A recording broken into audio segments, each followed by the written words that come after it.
All right, this is Joshua Grenier with NMPreps.com. We are with Hatch Valley High School today. This is the preview for the 2020 New Mexico high school football season. We are highlighting each team.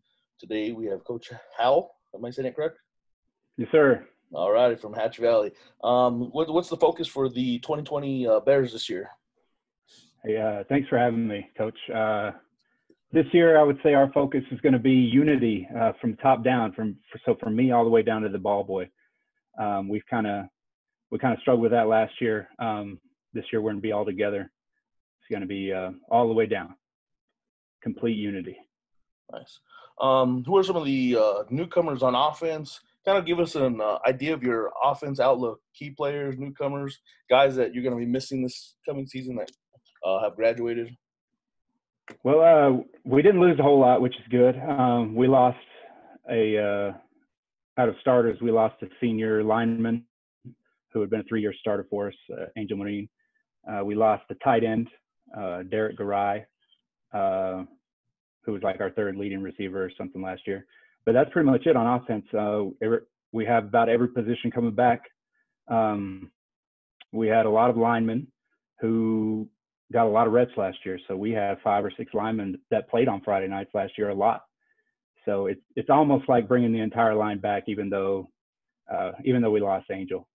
Our quarterback, Oscar Gonzalez, he started as a freshman in 2017. We started out 1-4.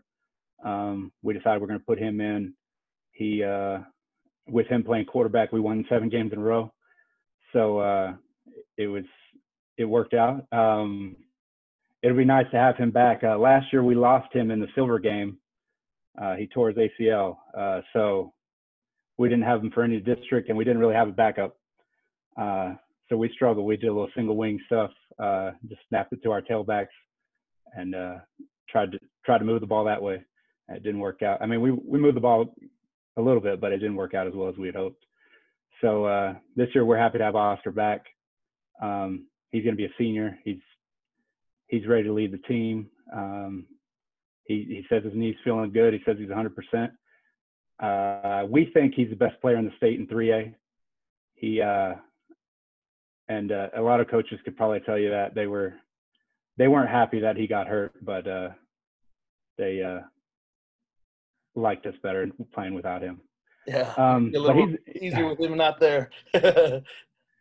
Yeah, and he's not all we have, which is not what everybody knows. I think everybody knows in 3A about Oscar, but we have a couple of running backs that did real well for us last year, and some coaches that we played, they thought they probably could have started at any school in the state. So Jesus Gonzalez, number 3, he was our leading rusher last year, and Jesus Solis, number 5, he is our do everything guy. He can catch the ball out of the backfield. We can hand him the ball off. He can catch the screens outside. We've thrown him deep balls. He's a real good athlete as well. They both start both ways. So depth has been an issue, but we've had a lot of guys that played defense and offense last year. So hopefully depth will take care of itself this year. Our offensive line is kind of just a grab bag right now. Whichever 5 guys want to step up and do it, they're going to be able to do it. We, like I said earlier, we had 5 or 6 guys that played last year. We have guys that didn't really play last year that could step up and play this year. We might have the biggest line in the state in 3A. I don't know how big everybody else is, but when we weighed everybody, we have a 354-pound sophomore. We have a couple of 280-pound juniors. So they're going to be big, we're used to having big, but not quite this big. It'll be interesting. Nice. Segueing into the defense, same kind of thing. Some key players. I know you have a lot that play both ways, but some key players or maybe some newcomers or guys you're going to be missing on defense. Well, we lost Angel Marine again. He was a defensive lineman. He started on defense for us too. We also lost Carson Franzoy, who was our middle linebacker. He missed a couple of games last year, but he was our second leading tackler. So it'll be hurt. We'll be hurting without those 2. But every other position we have somebody coming back. We've had over 11 guys coming back that have played, a lot of snaps on defense. So I think another year in the defense with them, just mentally ready, I think it'll make their defense a little better. I think we improved a little bit on defense. We kind of simplified what we did on defense last year for the guys, and I think another year with them working the system, I think it'll improve even better. We really did a lot better on defense last year, I thought, but offensively we struggled quite a bit, and hopefully we do that a little better this year. But one guy I want to highlight was our leading tackler last year was Nico Benegas. He's a junior this year, so he'll be a senior coming up this year. He led the team in tackles, inside linebacker. Really a pretty tough kid. He surprised us. He came out as a sophomore. Well, I mean, he came out as a freshman, but he played a little bit as a sophomore, just kind of spot played, and really played pretty well. So we were impressed. We were happy to have him all year last year. And how many numbers do you guys usually have on your roster? Well, I mean, it depends on the year, but anywhere from 30 to 40. Some years it gets into low 40s. Some years it ends up in the high 20s. So, but we're used to about mid 30s, I guess. Yeah. Let's see. What about your district? I should have pulled that up actually. How do you think you guys shape up this year? Let's see.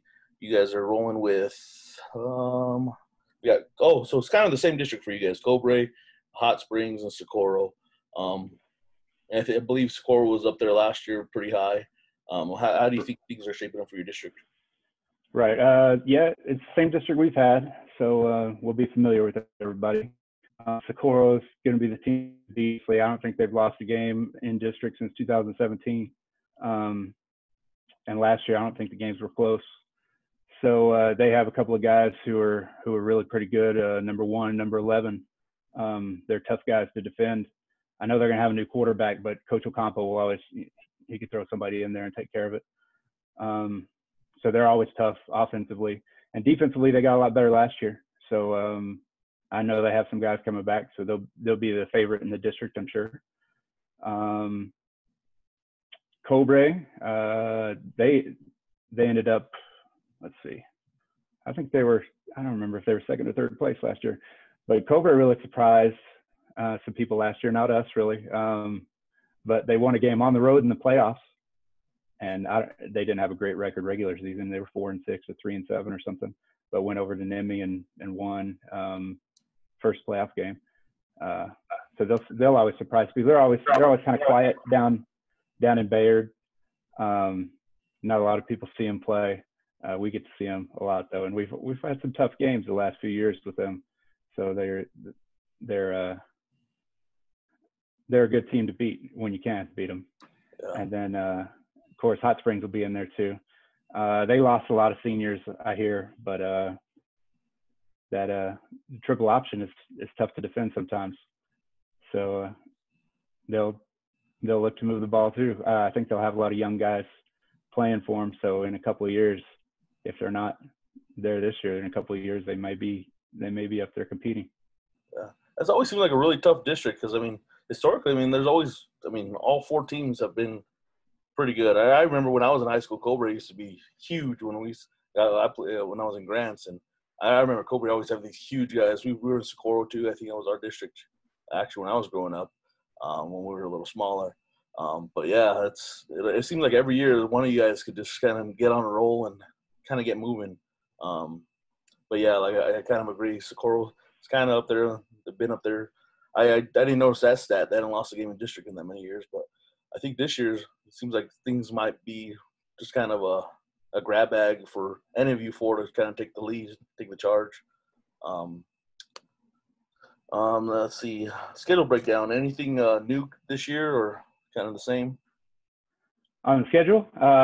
So this year we kind of moved some things around on the schedule. Like we'll open up with Estancia just like we have the last couple of years. Estancia is always top 2.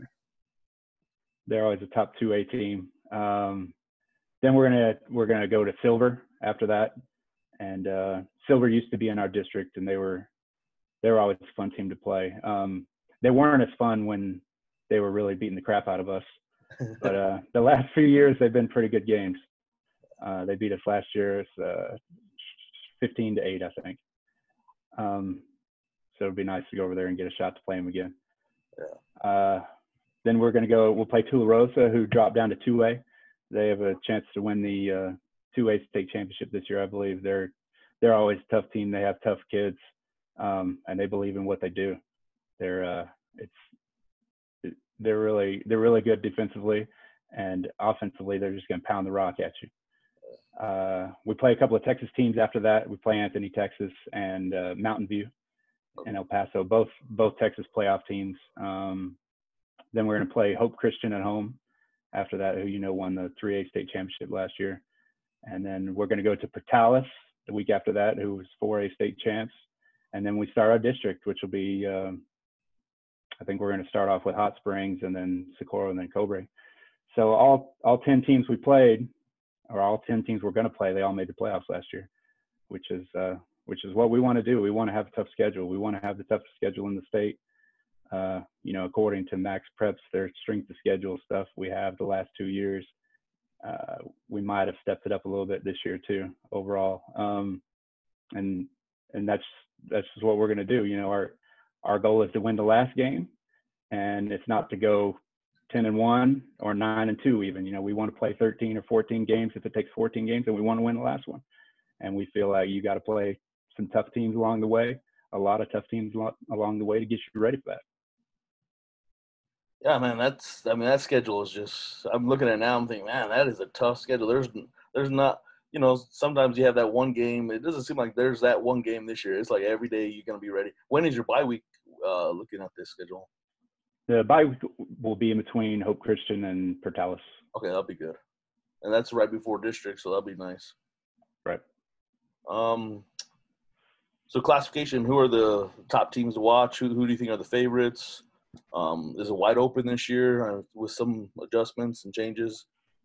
Well, I don't know. I know they moved Hope Christian to the district in the Southeast, so that'll be good for them because they were really struggled. They only played 3 halves of football the last 3 games of the year. So it'll be interesting to see how that district ends up. Dexter is always tough. They have tough kids, just like Tularosa, and they're going to run the ball at you. They're a little more creative offensively. And then defensively, they'd get after you. So those 2 teams, I think, out of that district, they'll probably have 3 out of that district. And I don't know anything about NIMI. They don't really get their guys until, the summer's over with. And I don't know much about Tucumcari either. And then the district up north, they always have 4 out of those 5 teams in the playoffs. I saw Raton a few times on film last year. I thought they improved a lot over the last year compared to the years before, and they won a playoff game. St. Mike's is always a tough team in 3A. West Las Vegas has been doing great things since Adrian Gonzalez has been there. I don't know if people realize that they since I think 2014 they've improved so much. If you saw West Las Vegas before 2014, you would know what I'm talking about. And then Robertson is always up there. Like I think last year was the first year they didn't make it to the state championship game in 4 years or something. Yeah. So or in 5 total years.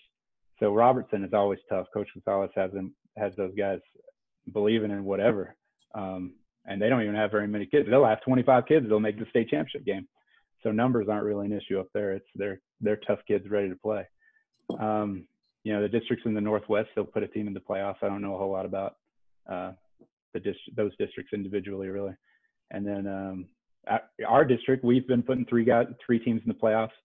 It'll probably be the same this year. It depends, I guess. If one of the 4 teams doesn't go 0-3, then they might make the playoffs. But we've had 0-3 teams the last 2 or 3 years, and they didn't make the playoffs when we were the one last year. So.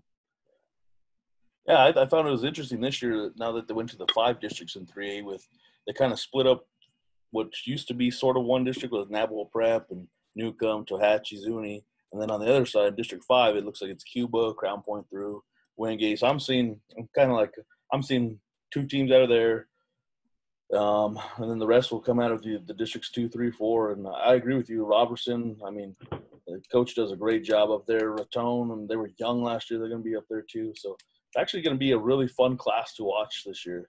And it's usually one of my first games I always go to. It's been Estancia a couple times. It seemed like Estancia Robertson. I want to say I think it was you guys with Estancia one time, when your trip up here. So I always try and get a good 3A game or 2A game that first week where I just go check it out. So, yeah, so it's kind of good. So you guys coming to Estancia, or are you guys going? Are they going down there? Yes, sir. We'll be up there August 21st. Nice. 7 p.m. Let's see. So how have things been going now? Have you guys been doing things Zoom-wise? What do you think about phase one? How are you guys starting off on the 15th as well and things like that? We're starting on the week of the 15th. We kind of have to adjust our schedule a little bit. All of our kids work, and this is a busy time down here. It's onion season, which is crazy. I mean, probably you guys don't know all this because you think catch-all is all about the chili, but right now it's onion season, and onions are the money maker. So they work 12-hour days, 14-hour days in the onion sheds, just pumping out onions as fast as they can, So it's like that from Memorial Day until the end of July. So I think this 5-to-1 player to coach ratio thing actually might help us out because we'll be able to move workouts around.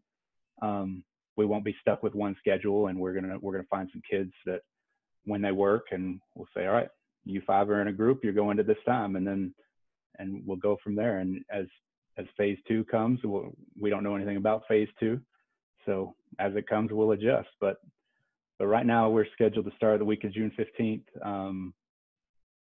Just working on getting faster and hopefully getting stronger. We've had some workouts sent, for them to do at home the last 3 months now, almost 2.5 months. And we've had a lot of kids do those workouts, so it's good. So I'm excited to see, where they are when we come back. So is there? I know you hit on this a little bit. You said unity was the word. Is that the mantra going in for this season? Unity. Yeah. Well, we let the kids decide, what they want to focus on for the year, but unity would be a good start for us anyway. You can't accomplish anything by yourself. You need the entire team, and we're gonna have to do it all together from me all the way down to the ball. Let's see. I think that's all I have. Is there any? I mean, you kind of hit on something really interesting that I didn't know, and probably a lot of people didn't know. Is how does that offseason help? I mean, you have kids that are working, doing things that other kids in different communities probably have not experienced, or not doing. Has that been a good thing for you guys? Has it been a challenge? Anything on that topic? I would say it's kind of a mixed thing, mixed bag of things. So, the kids are doing something.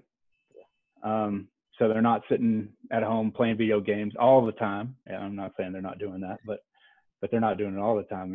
They're working however many hours a week. It could be 60 hours a week, it could be 70 or 80 hours in some cases. And this is their time. This is their chance to work. They have to work to help out their families and stuff. So we definitely don't want to take away from that. So it doesn't hurt them like activity wise.